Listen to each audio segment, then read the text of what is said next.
салом ба ҳама дӯстони азиз. дирӯз пур аз футбол буд. бозиҳои интихоби чемпионати ҷаҳон гузаштанд ҳам дар Аврупо, ҳам дар Амрикои ҷанубӣ ва ҳам дар дигар кишварҳо. Аммо дар ин видео мо фақат муҳимтарин ва ҷолибтарин бозиро баррасӣ мекунем. бозиҳои дигаре ки чандон таъсири калон надоранд, ман дар канали телеграми худ муфассал нақл мекунам. Дар он ҷо фикру андешаҳои худро мегӯям ва бо шумо ҳама чизро муҳокима мекунем. Албатта ва боз ду хабари муҳими трансферӣ аст ки ҳар як мухлиси футбол бояд донад. ҳозир ҳамаашро нақл мекунем. аз шумо мисли ҳар вақта лайк ва дар канал обуна шудан, аз мо бошад ҳар рӯз видеои нав баровардан. акнун дар ягон ҷо баъз уршнед, мо бошем сар мекунем. фаронса бо ғалабаи 2-0 бар Украина марҳилаи интихобии чемпионати ҷаҳонро хуб оғоз кард. Вале агар бозиро бо диққаттар бинем, ҳамаи чиз он қадар осон набуд ки ҳисоб нишон медиҳад. фаронсавиҳо асосан бо ҳисоби маҳорат ва ҳунари инфиродии бозингаронашон пирӯз шуданд. ду нафар аз муҳимтарин бозингарон Майкл Олисе ва Килиан Мбаппе аз имкониятҳои худ дуруст истифода карданд ва ҳамин натиҷаро ба Фаронса овард.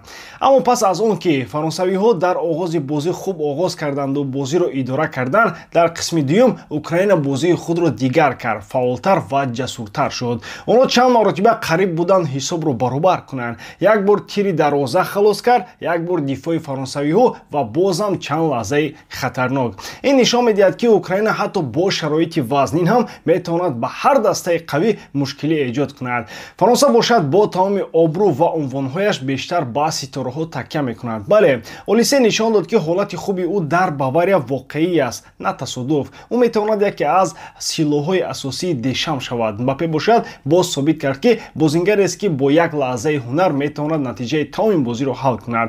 аммо агар рост гӯем, бозӣ комилан муттаҳид ва бо тарзи якдастаина дар тамоми вохӯрӣ аз Фаронса дида намешуд.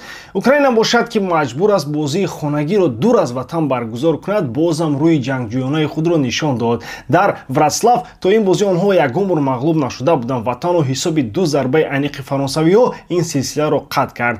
ҳолатҳои Забарни ва Конате нишон доданд ки агар каме бахт ба Украина мебуд, бозӣ метавонист тамоман натиҷаи дигар дошта бошад. барои Фаронса як масъалаи ҷиддӣ низ ба миён омад. ҷароҳати Усман Дембеле. ӯ ба майдон ҳамчун яке аз ситораҳои асосӣ баромад. ҳатто дар мавриди туби тиллоӣ номаш гуфта мешавад, вале маҷбур шуд бо сабаби осеб майдонро тарк кунад. агар ҷароҳат ҷиддӣ бошад, ин барои Дешам мушкилӣ мешавад, зеро бе Дембеле дар фланг креативият ва суръати зарурӣ кам мешавад. дар умум Фаронса вазифаи асосиро иҷро кард, бо ғалаба оғоз намуд, гол нахӯрд ва бозингари ҷавон Олисе боварӣ бештар пайдо кард. барои ӯ ин интихобот метавонад марҳилаи бузурги пешрафт шавад, вале ҳамзамон бояд гуфт Украина сарфи назар аз мағлубият бозии хуб нишон дод ва таъссуроти мусбат гузошт. ин даста сохторӣ бо ҷасорат ва бетарс бозӣ мекунад ва равшан аст ки намехоҳад танҳо барои рақам дар гурӯҳ бошад.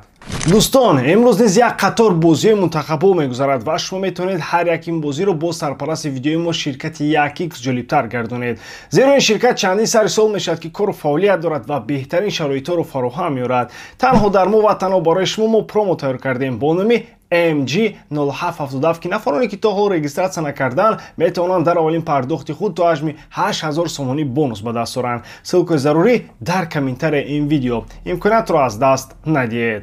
қиссаи марг гӯӣ як намунаи ҷолиб аст ки чӣ гуна қариб анҷом шудани як трансфер метавонад дар охирин лаҳза вайрон шавад, вале бозам аҳамияти худро гум намекунад. ливерпул ният дошт капитани Кристал Пеласро ба ҳайати худ бигирад ва қариб ҳамаи чиз барои анҷоми шартнома омода буд. худи бозингар низ омода шуда буд, ҳатто навори хайрбодӣ сабт кард. аммо сармураббии Пелас Оливер Гласнер ба роҳбарият фишор овард. ӯ гуфт ки пас аз фурӯши Эзе ба Арсенал аз даст додани боз як роҳбари майдонӣ баробар ба фалокат аст. ҳатто таҳдид кард ки агар боз як фурӯши калон сурат гирад, истеъфо медиҳад. бинобар ҳамин шартнома дар соатҳои охир бекор шуд. аммо қисми асосӣ ҳоло дар пеш аст. шартномаи гӯӣ тобистон соли дигар ба охир мерасад. аз моҳи январ ӯ ҳақ дорад бо ҳар даста шартномаи пешакӣ имзо кунад. ин маънои онро дорад ки агар Пелас зимистон ӯро нафурӯшад, дар тобистон бозингарашро умуман ройгон аз даст медиҳад. барои клуб ин ҳам талафоти молиявӣ мешавад ва ҳам талафоти варзишӣ, зеро сухан дар бораи капитан меравад. дар айни ҳол эҳтимоли асосӣ ин аст ки гӯӣ ба Ливерпул меравад. бисёр манбаъҳо мегӯянд ки худи бозингар бештар ба Энфилд майл дорад. ин интихоби мантиқӣ низ ҳаст, зеро услуби бозии Арне Слот барои ӯ бисёр мувофиқ аст.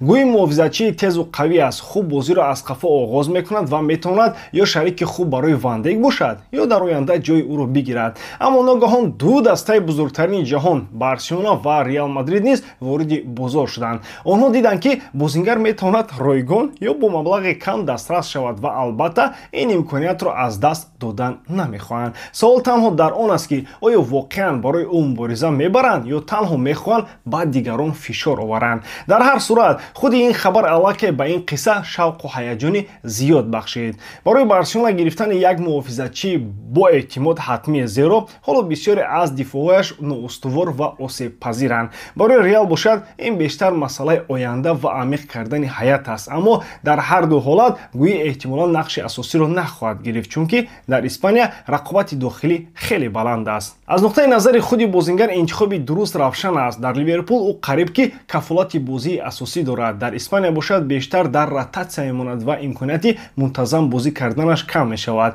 Барои бозингари ҷавон ва умедбахш мисли гӯӣ ҳамин айни ҳол муҳимтарин чиз ин мунтазам бозидан аст, яъне бозӣ кардан аст то рушд кунад. Аз ҳамин сабаб эҳтимоли гузариши ӯ ба Ливерпул бештар менамояд. Савол танҳо дар он аст ки Ливерпул мехоҳад зимистон маблағ диҳад ва пеш аз ҳама шартномаро имзо кунад ё интизор мешавад то тобистон ва бо хатар рӯбарӯ мешавад ки клубҳои дигар шартҳои беҳтар пешниҳод кунанд. Ҳар сурат бошад ҳам ин қисса аллакай яке аз мавзӯъҳои асосии равзанаи трансферии наздик шудааст ва эҳтимол дорад дар чанд моҳи оянда яке аз сархати хабарҳои футболи аврупоӣ монад. Ҳикояи Рио Нугумоҳа дар Ливерпул ҳоло яке аз мавзӯъҳои гармтарини футбол аст. Ба назар мерасад ки англисо боз як истеъдоди азим пайдо карданд ки метавонад ба ситораи ҷаҳонӣ табдил ёбад. Ба ӯ ҳамагӣ 17 сола аст, аммо ӯ аллакай нишон дод ки аз лиҳози истеъдод ва ҷасорат аз бисёре аз ҳамсолонаш болотар меистад. Бешубҳа голи пирӯзии ӯ ба дарвозаи Ньюкасл Юнайтед дар дебюташ дар Премер-лига лаҳзаи тарихӣ шуд. Нугумоҳа на танҳо ҷавонтарин голзан дар таърихи Ливерпул гардид, балки бори аввал номи худро бо сархати хабарҳои футболи Англия баровард. Бозингаре ки ҳамагӣ чанд дақиқа дар майдон буд, тавонист ба даста 3 имтиёзи муҳим биёрад. Ҳамин гуна лаҳзаҳо аксар вақт сарнавишти карьераи футболбозро тағйир медиҳад. Аммо муваффақиятҳои ӯ танҳо ба як гол маҳдуд намешаванд. Дар мавсими пеш аз мавсими, яъне пеш аз интихоботӣ, Рио 2 гол зад ва 2 паси голӣ дод, нишондиҳандаҳое ки барои бозингари ҳамагӣ 17 сола ҳайратовар аст. Арне Слот низ ба ин бовар дорад ва ӯро дар ҳамаи 4 бозии мавсим то ҳол ба майдон баровард ки худ нишон медиҳад ки мураббӣ ба ӯ эътимоди калон дорад. Аз тарафи дигар, таваҷҷӯҳи Реал Мадрид ба Нугумоҳа комилан мантиқӣ аст. Дастаи испанӣ солҳо боз дар ҷустуҷӯи ҷавонҳои истеъдодманд мебошад ва таҷрибаи онҳо нишон медиҳад ки онҳо чунин бозингаронро зуд ба сатҳи ҷаҳонӣ мебаранд. Маълум аст ки худи Нугумоҳа низ ба ин таваҷҷӯҳ бо таваҷҷӯҳ ҷавоб додааст. Агар Реал воқеан ба саҳна дарояд, барои Ливерпул нигоҳ доштани ӯ осон нахоҳад буд. Аммо бояд дар хотир дошт ки Ливерпул ӯро на он қадар пеш соли 2024 аз академияи Челси оварда буд. Клуб ҳоло мехоҳад бо ӯ шартномаи нав имзо кунад, то ки Нугумоҳа худро як қисми дарозмуддати Энфилд ҳис кунад. Ва ин комилан дуруст аст. Чунин бозингарон метавонанд ояндаи клубро бисозанд. Масъала ин аст ки Нугумоҳа на танҳо ҷавон ва истеъдодманд аст, балки бозингаре ҳаст ки дар вазъиятҳои калон оромӣ ва боварӣ ба худ нишон медиҳад.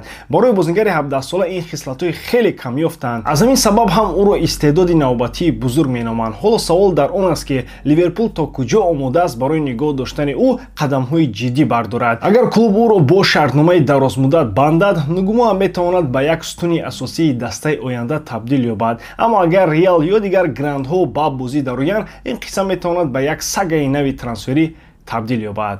Ба ҳамин тамом бовар дорам ки эҷодкории ман ба шумо писанд меояд. Лайк, комментария ва дар канал обуна шуданро аз ёд набароред. Бо шумо бисёр вақта Муҳаммад Гайров. Хай бародарон, дар паноҳи Аллоҳ.